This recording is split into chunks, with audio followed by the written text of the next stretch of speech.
Hindi naman basta-basta papasok yan kasi alam naman na nandiyan kayo. Kaya nag-signal siya. Yan. Diretso lang. Na-overtake na yan. Tingin sa kabilang side mirror. Wala? Meron? Meron Okay. po. Ito pa po. Meron? Truck? Pagkalampas po nito. Yes. Okay, gas. Oh. Very good. Yan. Yan, focus ka muna, no? So, ang exit natin ay Santa Rosa pa naman. So, ito ay, Dito ang na kasunod lang po. dyan ay yung Kapuyaw. Ay, Kanlubang. Kalubang, No? tapos Kabuyaw po. Ayun. Pagdampas po ng total. So, pwede ka na mag-change ang lane, no? So, yun ang importante nun. Alam mo yung exitan mo. Exitan mo. Para malayo pala. Nakaposisyon ka dito. Pag malayo pa kasi yung ano mo, dito ko dapat ikaw. No? Kung mabagal to masyado para sa'yo, kung kaya mo nang overtake sa kabila, pwede. Okay na ba? Pero pag dito, okay na naman. Ayaw ko po muna mag-pass lane. Oo po, yan. Pag mamaya naman, pag yung mag-exit na tayo, yung sinabi mo, pag kalagpas ng total, kailangan makuha natin yung kabilang lane na to. No? Kailangan medyo malayo pa, nakaposisyon na tayo para iwas disgrasya din. So anong pagkakaiba kanina sa ngayon? Medyo okay na po for kanina na may takot.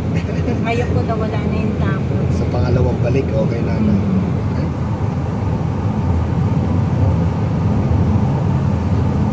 Yan. So titinan mo lang yan kung medyo lumalapit ka sa kanya masyado, so alalay ka agad ng brake, no? Dito bawal din dito kasi mag full stop. Actually, no? So, titinan mo, unless na lang kung syempre kung nakatigil na sila o biglang pwede. Pero yung ikaw mismo na flow yung sakyan tapos bigla ka nag full stop, delikado. Kasi mabibilis po ang sasakyan. Oo, no? So, kaya alalay lang sa brake, malayo pa. Pag yung lumalapit ka na sa kanya, tanggal ang gas, position sa brake, alalay na agad. Yan. So itong position na yun, tinan mo, ang ganda na position na. Okay. Na-traffic na nga pa lang ngayon. Nata-traffic yan kasi ginagawa yung laksadan yan. Yan. So alalay ka sa brake mo. Kasi lumalapit na tayo sa kanila. Alalay pa. Yan. Posisyon ka lang sa lane mo. Okay. Yes. Yan. Alalay na. Good. Yan. Basta huwag ka lang lalagpas niya sa guhit na yan. Huwag ka lang papasok sa kanila. Basta susundan ko lang itong... Pag wala namang guhit na ganyan, tinan mo yung puwitan ng sakyan, doon mo itutok yung, doon ka sumunod pa. Ano ba? Yan.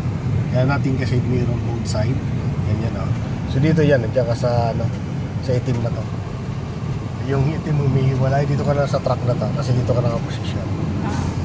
Okay. Yan truck, yung bana, yan. Sundan mo lang. Basta kung saan ka nakahuso, doon lang, maintain lang lagi.